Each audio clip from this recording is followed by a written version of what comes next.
Coming up, we'll be on location at Sleep Better, Maryland, discussing the latest advances in sleep apnea treatment and how these non-invasive treatment options can effectively help treat sleep apnea, snoring, and other sleep disorders with one of this area's top dental sleep medicine doctors, Dr. Rashmi Parmar.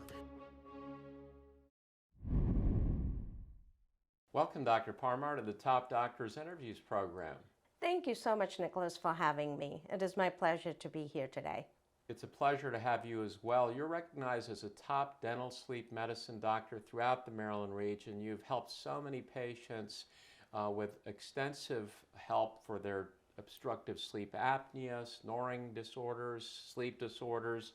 I mean, you have really been great in changing lives for a lot of the patients in this community. You're a member of the American Board of Dental Sleep Medicine and the American Academy of Sleep Medicine as well, and you have extensive experience in this specialty. Can you please begin by telling us a little bit about your background and what motivated you to get into this specialty to help people? It has been a wonderful journey for me, if I say so. I've been a dentist for the last 30 years, and every time my education has come from failures more than from a classroom environment.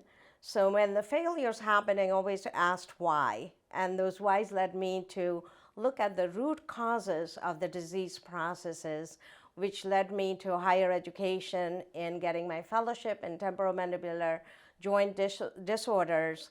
And even in that, it wasn't enough, which led me to more failures. And I went into the rabbit hole of learning everything about sleep apnea, where I got my diplomate and got my expertise to do so. So that's great, because when you saw challenges, you were motivated to take the next step and really understand and learn why these issues are happening, instead of just putting a Band-Aid like a lot of places do and just move on in life. You really wanted to help the patients. It's really a patient-centric approach. And guess who that patient was first? It was me, I, and myself. And when you treat yourself and you have to know what your treatment options are, you do your research hard and to the depth. That is how I led into the field of understanding. So I am a patient and I am a provider, which gives me a very good perspective of what our patients are going through and giving me a meaningful impact that I make on their lives as much as I did on my own. Tell us about your vision for the practice and what you feel separates you from the other practices in the region. So when I was diagnosed with obstructive sleep apnea, basically I went into the research to say, what is this disease and what are my treatment options? And when I saw that this is a disease, we have men on the moon, but we have only one treatment choice of CPAP. And I was very young. I did not absolutely want to be stuck with that treatment choice. And so I did more of an education and realized there is other treatment options, but we just are not educated about it to be able to put it out. So obstructive sleep apnea is like a huge disorder which affects millions of people. It's like an iceberg. We have only diagnosed 15% of the population that is suffering from this disease. 85% is still undiagnosed. So once I went through it, my vision, if you ask me, it's very clear, is to guide this 85% who is still undiagnosed to get them diagnosed and give them the treatment of their choices. There's 15% who's diagnosed. Out of that, 50% is still undertreated or untreated out of it. Help those people get into their treatment so they improve their health and their quality of life. And my topmost vision is to see oral appliance as a treatment choice given equally as much as we prescribe CPAP. So if both of the treatments are equally effective, I would like to see it to be given to patients on an equal footing. So let's get to the basics about what exactly is sleep apnea and how can it occur? Obstructive sleep apnea is basically a disease when you sleep, the soft tissues around your throat, like your soft palate and your tongue, relax. When it relaxes, basically it blocks or cuts off some of the airway into your body. So it stops your breathing momentarily. When it blocks, it stops the breathing. This can happen anywhere from 5 to 100 times an hour. And when there's no air going into our body, we all survive. Your, mine, and the rest of the world's only goal is to take next breath. But when that next breath doesn't get in, it changes the physiology and affects our body. So obstructive sleep apnea means no air. It's very interesting. I didn't know that because we've heard sleep apnea in society.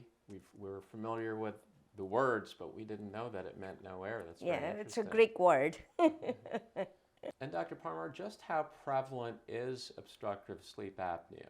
Obstructive sleep apnea affects 3 to 7% of men and 1 to 5% of women, making it one of the most common diseases in today's day and age. Almost 70 million people in the United States suffer from sleep apnea, and 80% of them have a chronic sleep disorder. Lack of sleep is such a huge issue in the United States that CDC has said insufficient sleep as a public epidemic. Oh, wow, that is pretty scary because you hear about all these sleep issues and you see all these commercials now on TV for sleep medications, recognizing that there's that problem, but they're not really addressing the problem. They're just trying to put a Band-Aid on it by giving you some kind of medication, right? Absolutely. Sleeping for 8 hours means you have to cycle through 4 stages of sleep 4 to 5 times at nighttime. Just going unconscious for 8 hours is not sleeping. That is exactly what the sleep medications do. You go unconscious so you think you're sleeping, but it doesn't let you cycle through your restorative sleep, your REM sleep, so you're not healing. You are just unconscious. So you can take the sleeping pill and wake up tired, exhausted, fatigued, as much as you are thinking that those medications are helping, but they're not. Oh, so the important part about sleep is not just resting for 8 hours or laying in a bed, being unconscious, but actually going through the sleep cycles. Absolutely. There is what we say is we cut and sew, nature heals. And sleep is when nature has given us all the doctors and pharmacists wrapped into for costing us $0. It's like going to heal yourself for free. That's amazing how many people are affected by sleep apnea but don't even know it. What type of symptoms can people look for that may indicate that they have sleep apnea? So the irony about this disease, about sleep apnea, is the sufferer doesn't know. It is the bed partner or sleeping partner who actually observes and hears and knows about it. So most of the things that they notice is loud, consistent snoring while you're sleeping, or witnessed stopping of your breathing by your partner, or you're gasping and choking for air. You wake up several times at nighttime with restless sleep. You are taking several bathroom breaks at nighttime to use the bathroom. Your heart races. You have night sweats. And all these nighttime effects that you see trickle down during the daytime, where you wake up with morning headaches that last for a few hours. Your focus, concentration is affected. Your mood and irritability is affected. You have depression, anxiety. You feel so tired during daytime that you become totally unproductive during daytime. That's a very important point. It just shows the importance of getting a good night's sleep because it affects so many aspects of our lives, whether it leads into, like you said, depression, or you can have irritability, you can have difficult relationships in your family, you could have outbursts because of the irritability. I mean, all of that can be tied to sleep apnea. Absolutely. But you just need to be aware of it. And Dr. Parmar, how would you diagnose if a patient is in fact suffering from sleep apnea? So the biggest thing as a medical community cohesively we need to do is to begin with sleep questions and asking patients about their sleep. That is the first step of screening for sleep apnea. But the best way to diagnose sleep apnea is to get sleep study done, which evaluates your breathing and your body physiology overnight.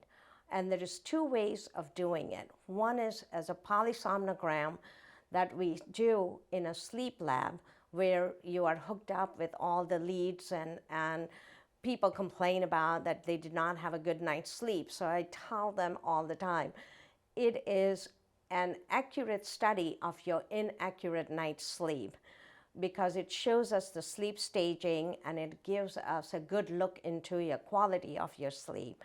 The second one is the at-home portable monitors that we use for diagnosing, but that is an inaccurate study of an accurate night's sleep because you're sleeping in your own bed, but we don't have all the parameters that the lab study gives us. But those are two the best way to get yourself diagnosed. And is that sleep study, is that conducted here at your practice, or where is that conducted? No, we screen the patients for sleep apnea, and then we refer them out to the sleep physicians or their primary care physicians or the neurologist, whoever they feel comfortable enough to go talk to them, and the physicians diagnose them.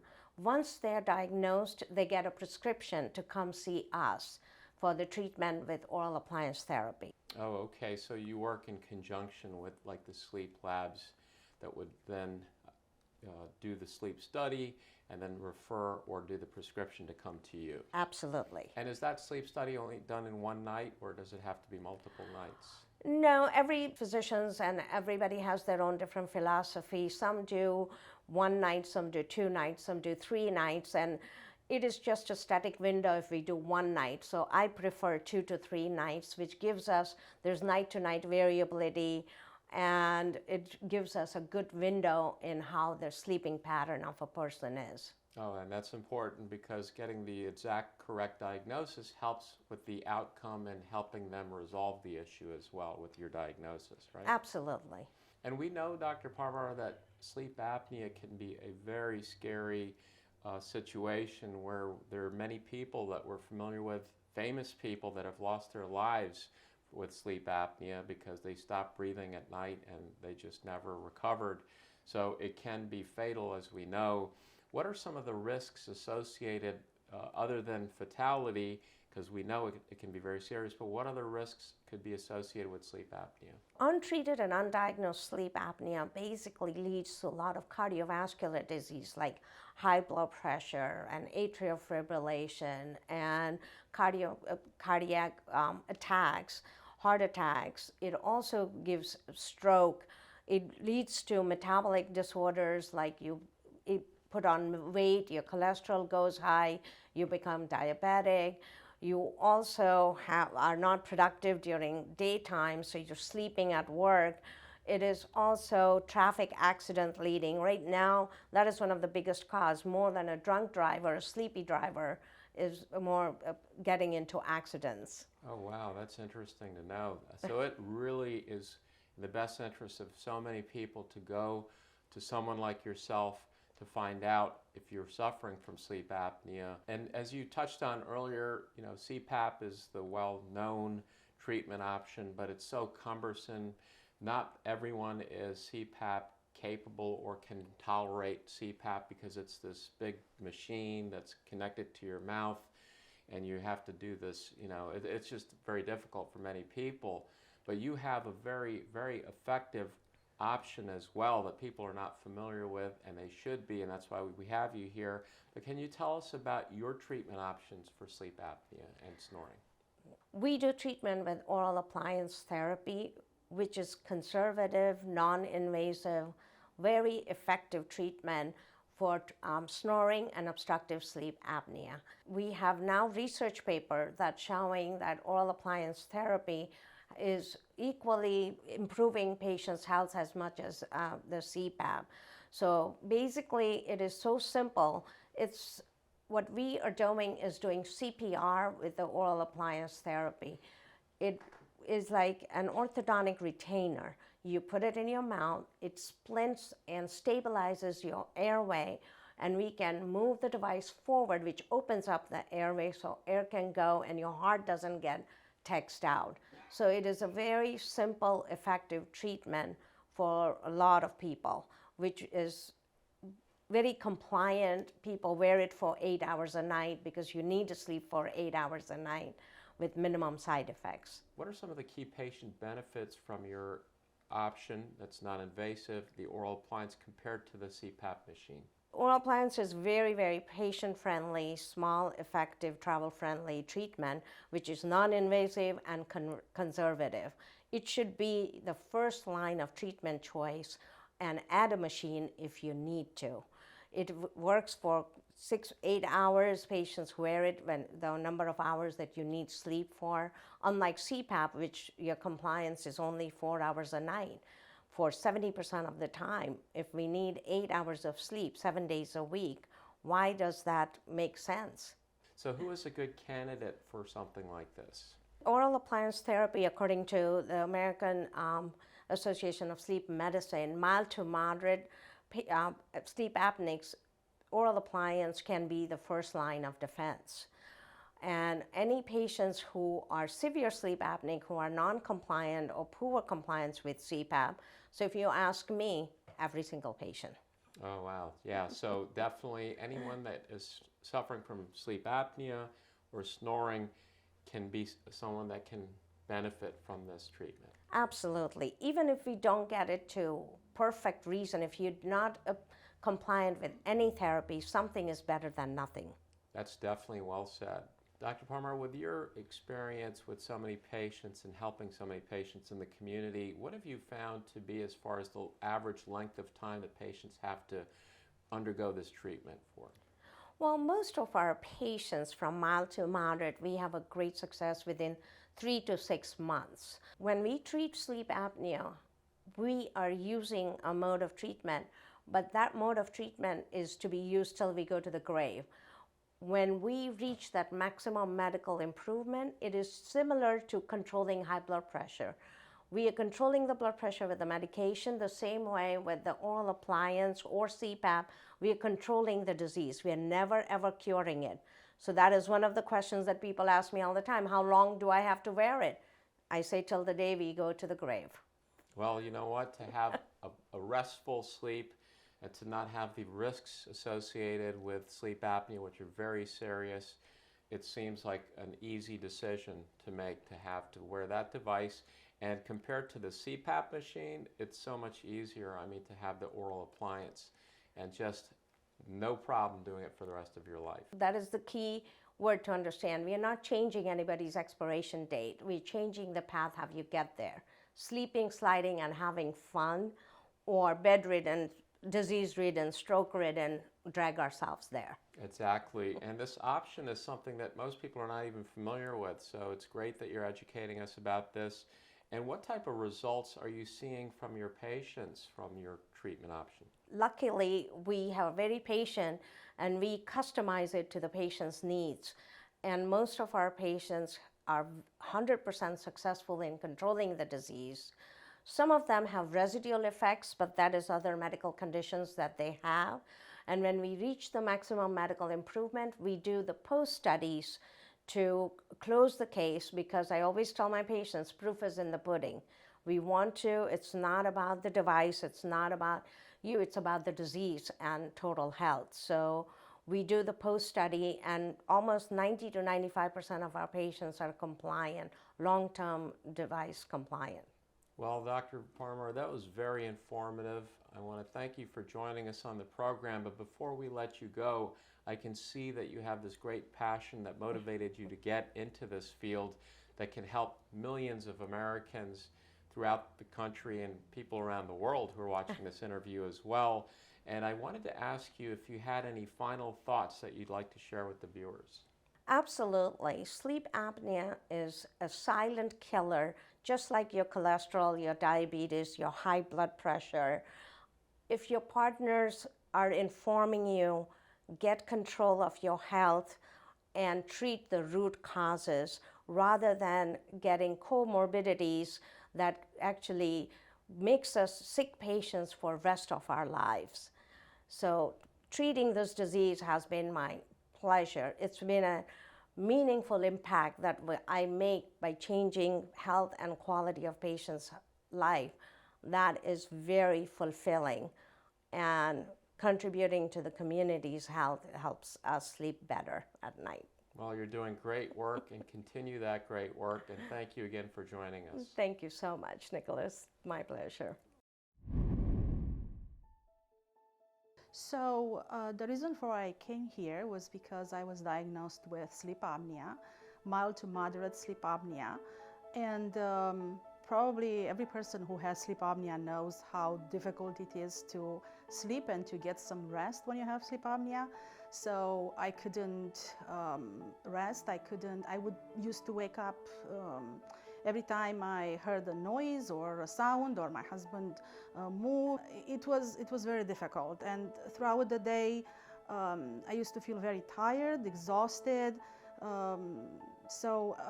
It was just unbearable. I used to push myself every single moment to stay awake. I tried sleep medications, but they had side effects.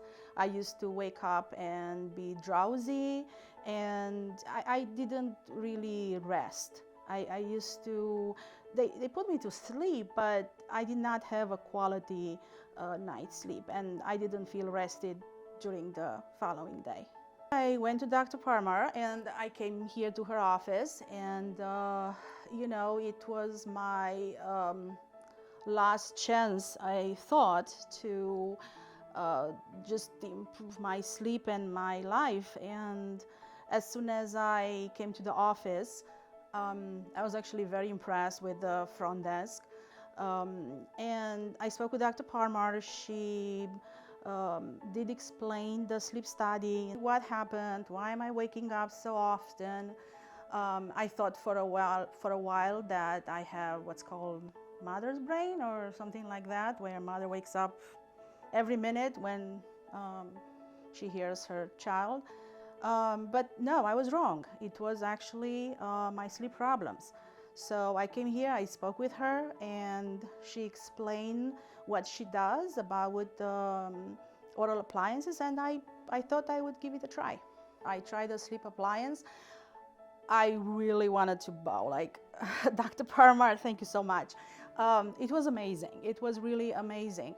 I had a quality of sleep that I have never, and I'm not exaggerated, never experienced before. It's amazing. My sleep improved so much. And one day I even told my husband, it was around 2 o'clock, and I said, you know what? My gosh, I am not tired, and it's 2 o'clock, and usually I am so tired, I need to get a Red Bull or another coffee, and look at me, I'm not tired. So yeah, it's amazing, and I think this is just the beginning. She just knows her stuff. She's good at figuring out people's problems, and she explained to me in a lot of depth what's going on with my sleep issues. And she's very professional. She has good people here that help her. So I will highly recommend her. I was experiencing TMJ problems, snoring, fatigue, just overall sleepiness during the day.